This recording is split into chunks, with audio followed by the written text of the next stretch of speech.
우리가 살아가다 보면 뜻밖의 장소에서 뜻밖의 사람을 만나는 경우가 종종 있습니다. 그럴 때 어떠시던가요? 보통 내가 뭘 하고 있느냐, 대부분은 반가운 상황일 경우가 많고, 또 때로는 내가 뭘 하고 있느냐, 어디서 만났냐 이런 거에 따라 좀 다르실 거예요. 뭐 좀 가서는 안 될 자리에 갔는데 교회 사람을 만났다든지, 뭐 이런 경우에는 서로 이제 무한한, 지금 웃고 있는 청년들은 뭡니까? 좀 무한할 수 있고, 뭐 좀 서로 모른 척하게 되기가 쉽겠죠. 그리고 뭐 교회에서 만나면 그냥 의미심장한 눈인사를 나누겠죠. 그런 분들은 내가 좀 보여주기 싫은 모습인데, 좀 부끄러운 모습인데, 꼭 그럴 때는 누구를 만납니까? 꼭 그 사람한테만큼은 보여주기 싫은데 그 사람을 만날 때가 있죠. 이럴 때 우리 마음이 좀 힘들 수가 있고요. 혹은 뭐 내가 별로 그렇게 중요하게 생각하지 않았던 만남이 지나고 보니까 참 그때 그 만남이 중요한 만남이었구나 라고 생각이 되어서 후회가 되는 그런 만남도 있습니다. 이렇게 사람과의 만남은 그때그때 우리가 처한 상황이나 환경, 혹은 내 모습이나 자존심이나 뭐 이런 것들에 따라서 많이 영향을 받을 수가 있는데요. 근데 오늘 우리가 성경을 통해서 보게 될 만남은 사람과 사람 사이의 만남이 아니고 하나님과의 만남입니다. 그것도 인류 역사상 가장 가깝게 하나님을 만났던 모세라고 하는 사람의 만남을 우리가 보려고 해요. 모세가 80세 정도 되었을 때, 지난주에도 말씀드렸지만 모세는 자기가 뭘 할 수 있다고 생각하지 않았습니다.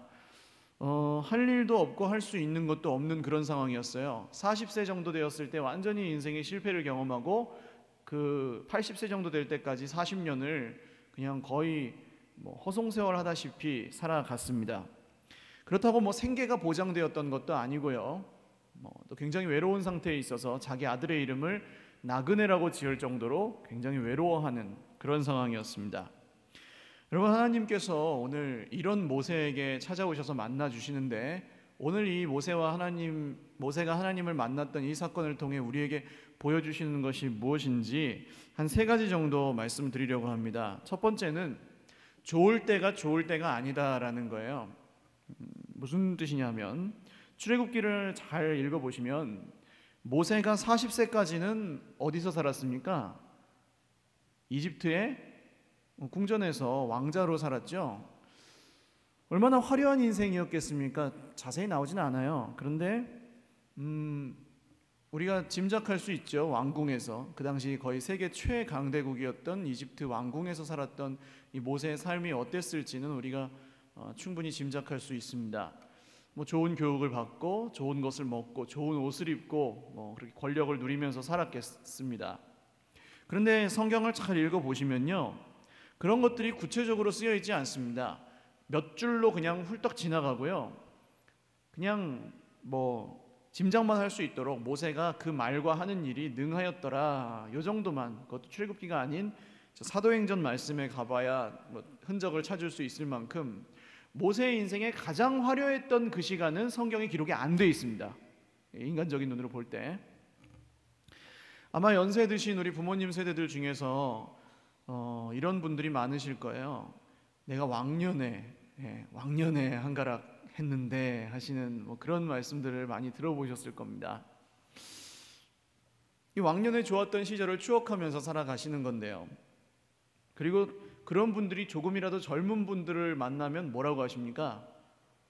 어떨 때다? 좋을 때다 그러시죠? 좋을 때다 그러시죠? 10년이라도 20년이라도 단 몇 년이라도 젊은 분들을 만나시면 좋을 때다 그러시잖아요. 근데 보세요. 모세의 인생을 하나님께서 이제 쭉 보시면서 그 좋을 때를 거의 적어 놓으시지를 않으셨어요. 이 출애굽기 성경은 하나님을 만난 모세가 하나님께 받아서 적은 것으로 추정이 되는데, 모세가 자기 인생을 뭐 태어났을 때부터 120살까지를 쭉 적는데, 그 중에 가장 화려했던 이 40년에 대해서는 아무 언급을 하지 않는다는 거예요. 오히려 그 좋을 때가 얼마나 허망하게 끝났는지를 지난주 말씀에서 우리가 봤고요. 또 정말 모든 것이 무너지고 그 믿던 구석이 다 사라지고 호호백발 할아버지가 되었을 때, 80세에 하나님께서 모세를 만나 주셨을 때 모세 인생이 얼마나 놀랍게 달라졌는지 그것을 성경이 기록하고 있다는 것입니다. 결국 정리하면요, 우리가 생각하는 좋을 때는 하나님 편에서 볼 때는 진짜 좋을 때가 아니라고 하는 것입니다. 한번 따라하시죠. 좋을 때가 아니고 하나님 만나고 나누가 좋을 때다. 아멘. 두 번째는 두려워하지 말라 내가 너와 함께함이라 라는 하나님의 말씀을 통해 오늘 하나님께서 모세에게 만나 주십니다. 오늘 이 만남은 호기심으로 시작이 됩니다. 모세가 그날도 수많은 그 40년 중에 하루밖에 안 되는 거죠. 그냥 오늘도 어떻게 사나 하고 양을 치러 하나님의 산이었던 호렙산으로 양떼들을 이끌고 갑니다. 그런데 산불이 났어요. 이 세상에서 가장 재미있는 구경, 두 가지 구경 중에 하나인 불 구경을 이제 하려고 이제 모세가 그 불을 보는데 신기하게도 불은 났는데 나무가 타지를 않는 거예요. 그래서 더 신기해가지고 가까이 갔습니다. 그때 그 타지 않는 나무, 떨기나무 불 가운데서 하나님의 음성이 들리죠. 모세야, 모세야. 그러니까 여러분, 이것은 거기 누구 없느냐 이렇게 부르시지 않아요. 모세야, 모세야 하고 부르세요. 그러니까 하나님이 지금 누구를 만나시려고 하는 거예요? 모세를 만나시려고 하는 거예요. 우리가 우리 인생에서 하나님을 만나는 것은 그냥 이 수많은 사람들이 앉아 있고 하나님께서 말씀하시는데 들을 사람은 듣고 말 사람은 말아, 그렇게 하시는 게 아니라는 거예요. 모세야, 모세야 하셨던 것처럼 아무개야, 아무개야 하고 나를 부르신다는 겁니다. 할렐루야. 그게 하나님이 우리를 만나주시는 방법이에요. 나를 만나시려고 하는 거지 이 수많은 사람들 중에 한 명을 만날 수도 있고 안 만날 수도 있고 이런 게 아니라는 겁니다.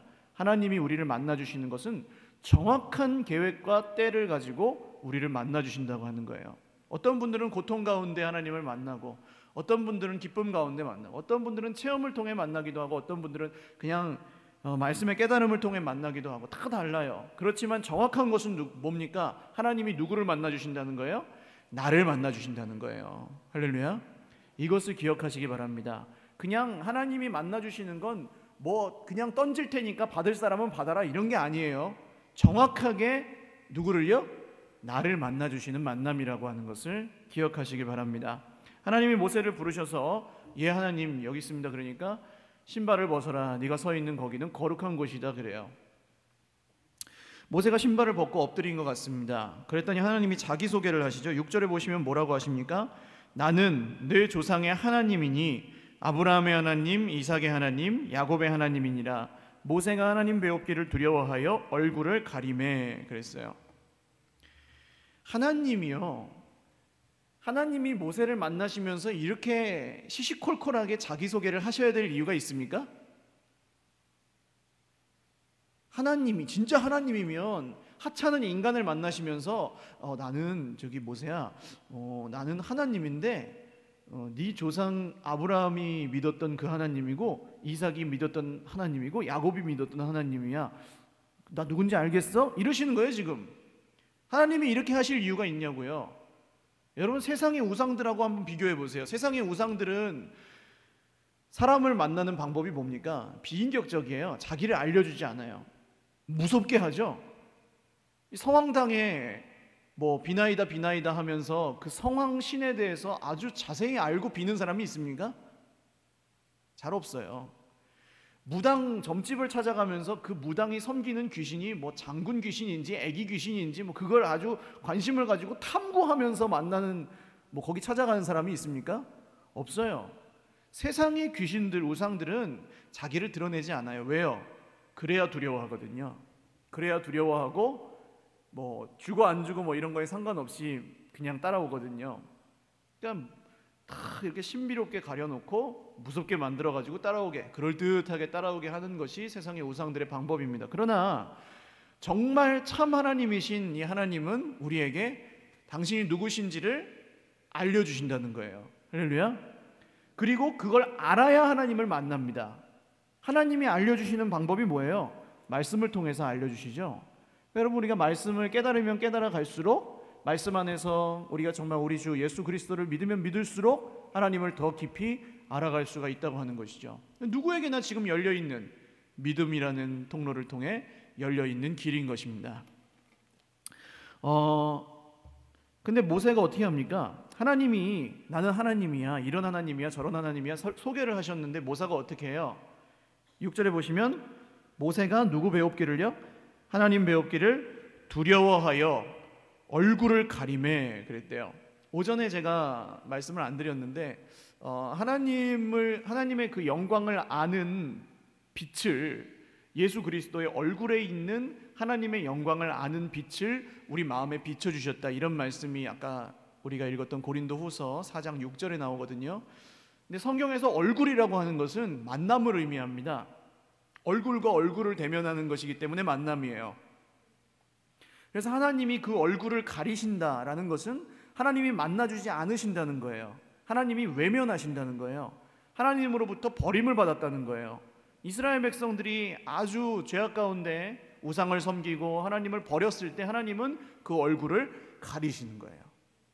그런데 이 모세가 구약의 축도문이라고 하는 그런 구절이 있습니다. 하나님은 그 얼굴빛을 내게로 향하여 두사, 이런 구절이 있어요. 그러니까 하나님이 얼굴빛을 비추신다는 것은 하나님이 우리를 만나주신다는 것을 의미합니다. 근데 지금 모세가 어떻게 하고 있어요? 하나님은 얼굴빛을 비춰주시는데 모세는 얼굴을 가리고 있다는 거예요. 지금 하나님 만나기를 거부하고 있는 거예요.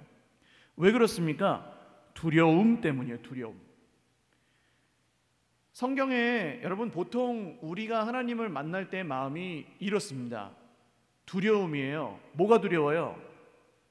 보통 세상 사람들이 하나님을 두려워하는 이유는 뭡니까? 믿으면 뭐 내 재산을 다 뺏어가는 게 아닐까? 이런 두려움. 믿으면 뭔가 막 내놔야 될 것 같은 그런 두려움. 믿으면 뭔가 막 내가 아니게 될 것 같은 두려움. 그런 두려움들이 다 있단 말입니다. 근데 여러분 진짜 하나님을 만나보면 어때요? 내가 아니게 되는 게 아니죠.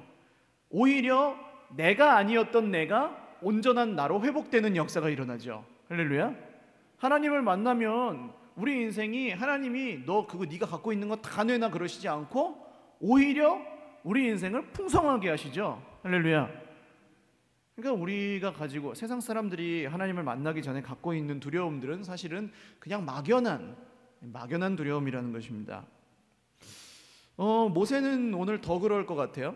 젊어서 하나님의 일을 하다가 그렇게 처절한 실패를 경험하고 벌써 40년이나 흘렀어요. 원망도 되었을 것이고 하나님이 있나 없나 긴가민가 하고 그렇게 한 40년 하나님이 아무런 사인도 안 주시는 그런 시간들, 그냥 죽지 못해 사는 하루하루였을지도 모르겠습니다. 그런데 그 하나님이 갑자기 딱 나타나셨으니 얼마나 놀랐겠어요. 그러니까 두려운 거거든요. 그런데 하나님이 나타나자마자 이런 약속을 하십니다. 12절 말씀을 한번 읽어보겠습니다. 12절 시작. 하나님이 이르시되 내가 반드시 너와 함께 있으리라. 내가 그 백성을 애굽에서 인도하여 낸 후에 너희가 이 산에서 하나님을 섬기리니 이것이 내가 너를 보낸 증거니라. 아멘. 어떤 약속을 하세요? 내가 반드시 너와 함께 있으리라. 할렐루야. 한번 따라 하시죠. 내가 반드시 너와 함께 있으리라. 할렐루야. 좋으세요? 싫으세요? 하나님이 나한테 이렇게 말씀하신다 그러면 좋으세요? 싫으세요? 할렐루야. 좋은 거죠. 하나님이 만나주시면서 우리 안에 있는 그 모든 두려움을 해결하시는 약속이 뭐냐 하면 내가 너와 반드시 함께 있으리라. 할렐루야. 이것입니다. 왜 하나님이 우리와 함께 하실 수 있어요? 하나님이 죄인인 우리와 함께 하실 수 있는 이유가 무엇입니까? 하나님이 우리를 용서하셨기 때문이죠. 할렐루야. 그러니까 내가 너와 함께 있다는 것은 네가 네 죄 때문에 나를 만나도 원래는 죽어야 되는데 죽지 않을 것이다라는 거예요. 구약의 관점에서는. 지금도 마찬가지입니다. 우리는 원래는 죄인이라서 하나님께 나아갈 수 없어요. 그래서 이 땅에서 받는 심판이 뭡니까? 믿지 않음으로 해서 하나님이 주시는 그 모든 유익을 누리지 못하는 것이 이 땅에서 받는 심판이고, 최후의 심판은 완전히 그냥 멸망하는 것이 심판이죠. 그런데 그런 우리가 예수님을 통해서 하나님을 알게 되고 하나님을 믿게 되고 하나님을 만날 수 있는, 하나님께 직접 나아갈 수 있는 존재가 되었다는 거예요. 이게 얼마나 복이에요. 예수님의 어머니 이름이 뭡니까? 마리아죠. 이 마리아도 처음에 천사를 만났을 때 굉장히 두려워합니다. 두려워하고 있는 이 마리아에게 천사가 말하죠.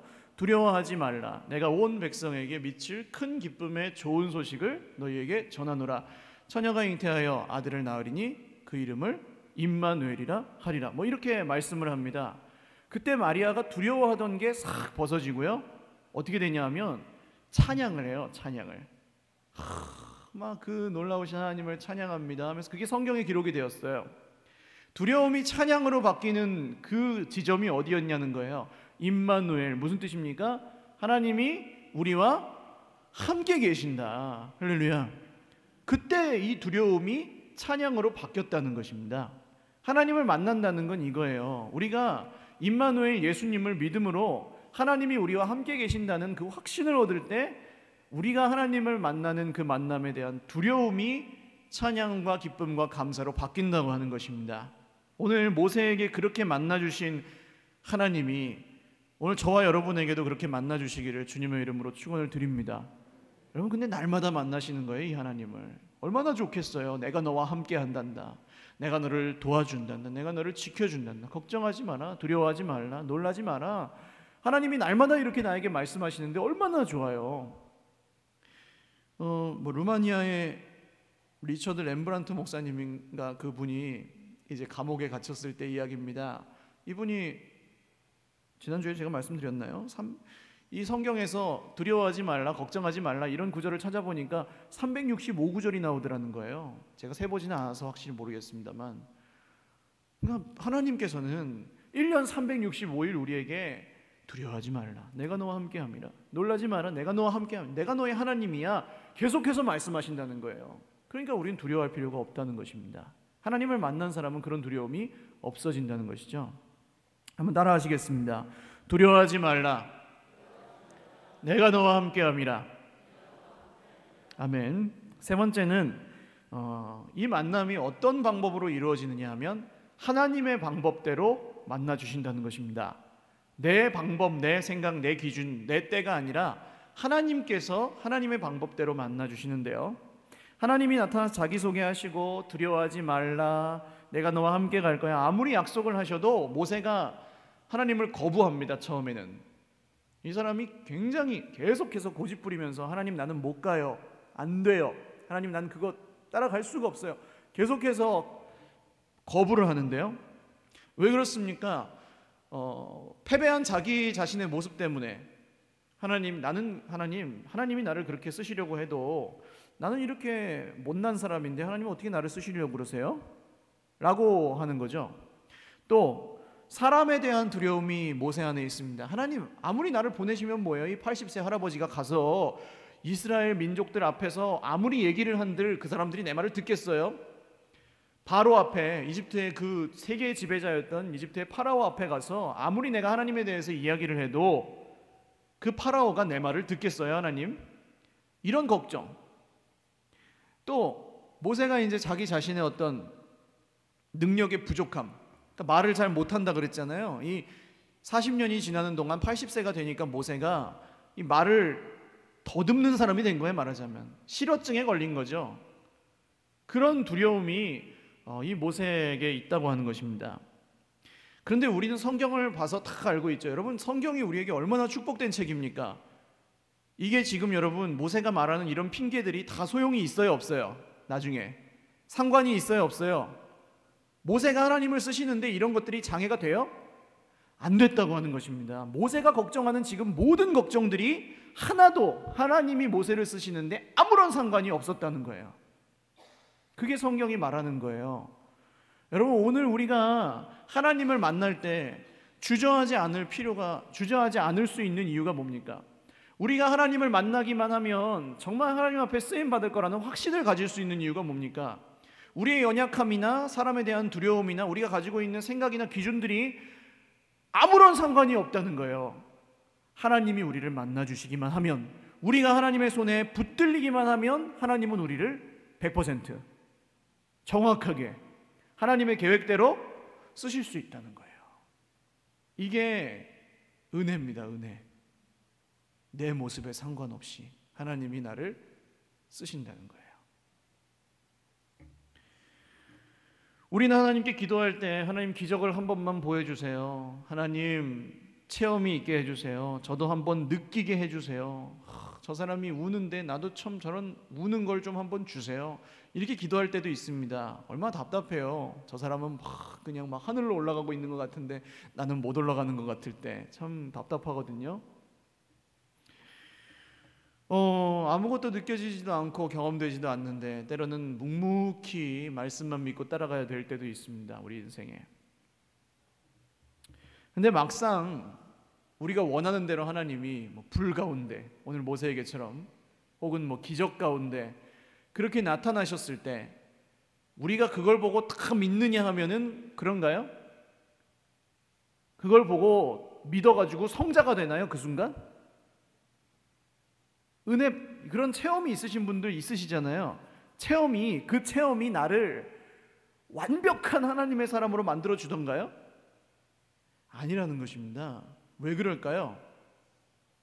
뒤집어지고 막 병이 났고 기적으로 하나님이 역사하셨어요. 그 순간에는 내가 세상 저 끝까지도 갈 수 있을 것 같은 그런 이런 마음이 들어요. 근데 왜 그게 오래 안 갈까요?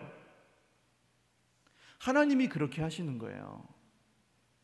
그게 전부가 아니란다 하시는 거예요. 왜 그렇습니까? 기적 때문에 하나님을 믿는 사람은 기적이 없으면 하나님을 믿기가 어렵잖아요. 단순한 이유입니다. 믿음이 약해지기도 하고 흔들리기도 해요. 기적을 경험했는데도. 그 이유는 뭐예요? 하나님이 어떻게 하면 너희들이 내게 올 수 있다, 어떻게 하면 너희들이 나를 알 수 있다, 이걸 그 경험들을 통해 보여주시는 거예요. 오늘 모세가 걱정하고 있는 것들을 뛰어넘을 때 모세가 하나님을 진짜로 만났습니다. 자기가 걱정하는 것, 자기 모습의 부족함, 사람들에 대한 두려움, 상황과 환경이 도와주지 않는 것, 자기 나이, 능력, 이런 것들을 다 뒤로 하고 하나님이 하라고 하면 하겠습니다 라고 그 말이 나올 때 모세가 하나님께 쓰임을 받았어요. 여러분, 우리가 하나님을 만나기 위해서는 기적이 필요한 것보다 더 먼저 뭐가 버려져야 되냐면 우리 안에 있는 우리가 가진 기준과 생각들, 계산들이 버려져야 됩니다. 내 생각, 하나님은 나에게 이렇게 만나주시는 분이에요. 하나님은 나에게 이렇게 해주셔야 정상이에요. 하나님 나에게 이런 걸 주세요. 나는 이런 걸 주지 않으면 못 믿겠어요. 이런 것들이 다 버려질 때 하나님이 만나주신다는 거예요. 왜냐? 하나님은 우리의 방법대로 역사하시는 분이 아니라 하나님의 방법대로 우리에게 역사하시는 분이시기 때문에 그렇습니다. 지난주에도 말씀과 연결이 되죠. 모세가 40세 때 그 인생의 최전성기였잖아요. 진짜 못할 게 없는 사람이었잖아요. 그럼 하나님이 그 위에 더 크게 역사하셔야 되는 게 맞잖아요, 우리 생각에는. 근데 아니라는 거예요. 그리고 이빨 다 빠지고 있던 거 다 무너지고 다 잃어버리고 난 후에야 하나님이 모세를 들어 쓰셨다는 거예요. 사랑하는 여러분, 하나님을 만나는 것은, 정말 살아계신 하나님을 만나는 것은 이 내 기준이 다 무너지고 하나님의 기준을 받아들이는 것을 의미합니다. 할렐루야. 이걸 뭐라 그래요? 순종이라고 합니다. 순종. 그러니까 결국은 우리는 말씀을 통해 믿음을 갖고 이 말씀에 순종함으로 하나님을 만나게 되는 것이죠. 우리의 기준은 점점 없어져 버리고 하나님의 기준들이 우리 인생을 다스리는 거예요. 모세의 생각에는 자기는 패배자고 할아버지고 옛날에는 좀 잘 나갔지만 지금은 안 돼요. 말도 더듬고 이런 자기가 지팡이 짚고 아무리 백성들 앞에 나가서 해도 안 될 거라는 그런 생각이 있죠. 상식적으로는 맞아요, 모세의 생각이. 그러나 그 상식을 붙들고 사는 한 그 사람은 하나님의 사람이 될 수가 없는 것입니다. 그 상식을 내려놓고 자기의 기준이 아무리 맞다 할지라도 그것을 내려놓고 하나님의 기준을 받아들일 때 하나님이 그 사람을 만나주십니다. 그게 말씀을 믿는 것이고 순종하는 것이죠. 사랑하는 여러분, 우리가 정직하게 의심하고 하나님께 여쭤볼 수는 있어요. 오늘 모세처럼 하나님 과연 될까요? 하나님 저가 이런 모습인데 하나님 그렇게 하실 수 있으실까요? 한두 번은 이렇게 여쭐 수 있어요. 근데 하나님이 뭐라고 하세요? 내가 너와 함께 할 거야. 네가 말 못하면 내가 네 형을 붙여줄 거야. 네가 만약에 안 되면 내가 너를 네 앞서가면서 다 도와줄 거야. 하나님 그렇게 말씀하시잖아요. 성경이 뭡니까 여러분? 하나님 전 지금 이렇게 고난이 많고 이렇게 힘들어 죽겠는데 내가 이래도 하나님 믿어야 되겠습니까? 그럼 하나님이 여기서 뭐라 그러세요? 내가 너와 함께 하노라 그러시잖아요. 임마누엘 예수님이. 그럼 우리가 이걸 보고 그래요? 그럼 제가 믿을게요 하는 이게 순종이죠. 이게 우리의 삶에 있는 모든 고통과 고난을 이기는 힘이 되는 거죠. 이게 하나님께서 지금도 우리와 소통하시는 방법이에요. 이게 여러분 이것을 거부하고 하나님 기적을 주세요, 체험을 주세요, 비나이다 내 삶에 정말 모자란 게 채워지게 하시고 세상 사람들은 경험하지도 못하는 그런 놀라운 기적 대박이 일어나게 해주세요. 하나님은 지금 이걸로 말씀하시는데 엉뚱한 걸 구하게 될 수가 있다는 거죠. 여러분 그걸 구하는 이상으로 이 안에서 하나님을 만나시기를 주님의 이름으로 축원을 드립니다. 이미 말씀하고 계시는 하나님이요. 하나님이 모세가 그 40년 동안 광야에 있을 때 안 계셨을까요? 모세 곁에? 그럴 리가 없죠. 하나님은 거기 계신 거예요. 거기. 그 하나님을 모세가 자기의 모든 기준을 내려놓고 다 자기가 믿던 구석이 다 내려놓아졌을 때 비로소 하나님의 그 음성이 들린 겁니다. 그렇게 보시면 돼요. 오늘 우리가 수많은 인생의 방황 가운데 다시 하나님께 나아오신 분이 있다면 나는 오늘 모세와 같은 사람이에요. 하나님이 지금 나를 부르셨고 내 기준을 그 어려움 가운데 무너뜨려 주셨고 이제는 하나님의 기준을 받아들일 수 있는 마음을 주신 거예요. 이제는 잘하든 못하든 상관없다니까요. 그게 모세처럼 내가 부족하든 강하든 상관없어요. 하나님이 나와 함께 하신대요. 할렐루야. 그게 하나님이 나를 만나주신 만남이고 새로운 인생이 시작된 그런 어떤 시작입니다. 말씀을 맺습니다. 하나님과의 만남은 꼭 어떤 영적 체험이 있을 수도 있지만 없을 수도 있어요. 그러나 하나님을 만난 사람들은 누구든지 내가 너와 함께 하리라 라는 약속을 받습니다. 그래서 그냥 막연한 두려움이 아니라 사랑함으로 기뻐함으로 감사함으로 따라갈 수 있는 거예요. 하나님을. 사랑하는 여러분, 오늘 우리 인생에 때로는 흔들리실 때가 있을 겁니다. 때로는 하나님이 나와 함께 하신다는 확신이 좀 약해지실 때도 있을 거예요. 그러나 그 자리에서도 하나님을 만나십시오. 아무것도 들리지 않는 그곳에서, 아무것도 보이지 않고 아무것도 만져지지 않고 무엇도 경험되지 않는 그곳에서 모세야 라고 부르셨던 것처럼 내 이름을 부르시는 하나님을 이 말씀 가운데 만나십시오. 경험에 의지한 신앙은 한계가 있습니다. 물론 이 말씀을 경험해야 되지만 하나님은 경험이 없어도 기적이 없어도 우리의 삶 가운데 지금 현재 말씀을 통하여 말씀하시고 약속하시고 그 약속을 이루어 가고 계십니다. 같이 찬양하고 기도할까요? 주님과 함께하는 이 고요한 시간.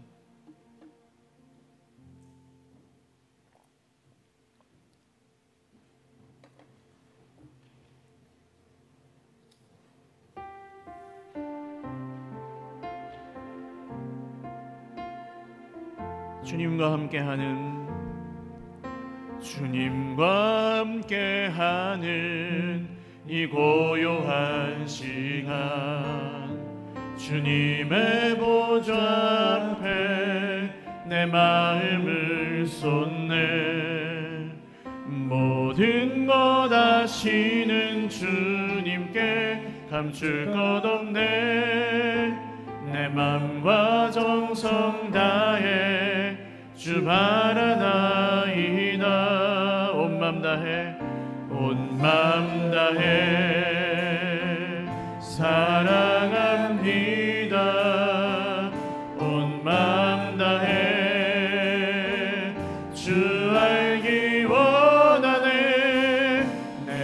모든 삶 당신 것이니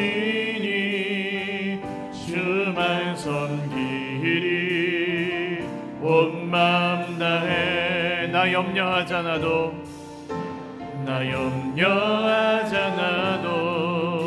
내 쓸 것 아시니 나 오직 주의 얼굴 구하게 하소서 다 이해할 수 없을 때라도 감사하며 날마다 순종하며 주 따르오리다 온 맘 다해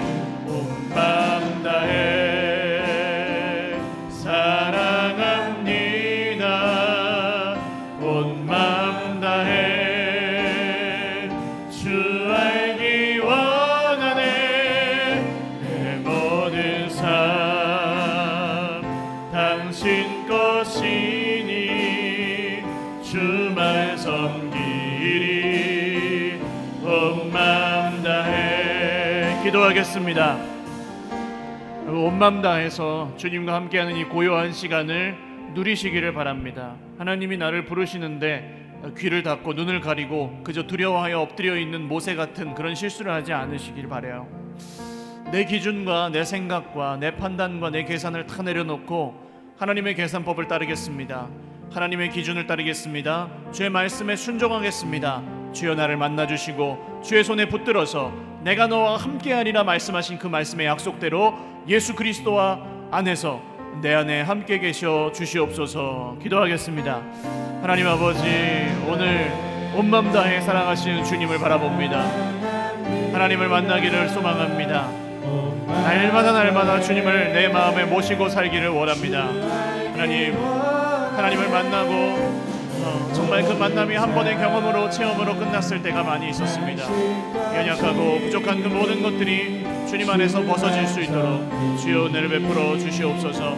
하나님의 영광을 위하여 살아가는 복되고 복된 주의 백성들의 삶이 되도록 주여 온전히 인도하여 주시옵고, 성령이여 아버지 우리의 모든 걸음걸음을 주님께서 주관하시고 붙드시기를 원합니다. 오늘 하나님 온 마음 다하여 주님을 찾는 주의 백성들의 삶 가운데 찾아와 주시고 성령께서 감동하사 내가 너와 함께함이라 두려워하지 말라 놀라지 말라 내가 너와 함께함이라 내가 너를 붙들리라 내가 너를 굳세게 하리라 참으로 의로운 나의 오른손으로 너를 붙들어 주리라 말씀하신 주의 음성 따라 온전히 살게 하여 주옵소서. 존귀하신 주님 감사합니다. 임마누엘 하나님이 우리와 함께 계십니다. 예수 그리스도 안에 있는 우리에게 하나님이 동행하여 주십니다. 이전에는 막연한 두려움을 갖고 하나님이 누구신지도 모르고 섬겼지만 이제는 하나님이 누구신지 알았고 하나님께 우리가 직접 나아갈 수 있으며 예수 그리스도 안에서 주님과 동행하게 하심을 감사합니다.